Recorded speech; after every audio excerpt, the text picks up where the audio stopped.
Hello বন্ধুরা, শুভ সকাল।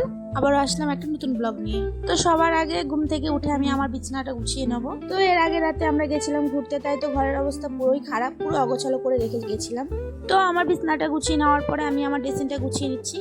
এর আগে রাত্রে আমাকে নিয়ে এসে দিয়েছিল আমার হাজবেন্ড গোলাপ ডেরি মিল্ক। তো সেই গোলাপটা পুরো মুরঝে গেছে। দুটো ডেরি মিল্ক রাখা ছিল, একটা তো আমি খেয়ে নিয়েছি, সেটা এখন আর একটা রাখা আছে, সেটাই বায়না করছে, বলছে যে দাও ওই ডেরি মিল্কটা দাও, আমি খাবো। তারপরে তো আমার ঘর ঝাড়া হয়ে গেল, ঘর পরিষ্কার করে সুন্দর করে ছেড়ে গুছিয়ে নিয়েছি।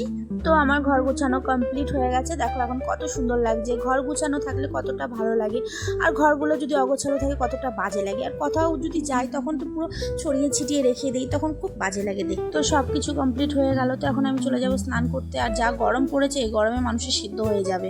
তো এখন আমার স্নানও হয়ে গেল। তারপরে এসে আমি চুল টুল ঝাড়বো, একটুখানি মাথা ব্যথা মুছবো, সিঁদুরও পরবো। তো রেডি হয়ে যাওয়ার পরে আমিও গিয়ে কিছু খেয়ে নেবো। কিছু খেয়ে দিয়ে তারপরে ভাত বসিয়ে দেবো, রান্না করবো। তো আজকের মধ্যে এইটুকু। নেক্সট ব্লগে আবার দেখা হবে। টাটা।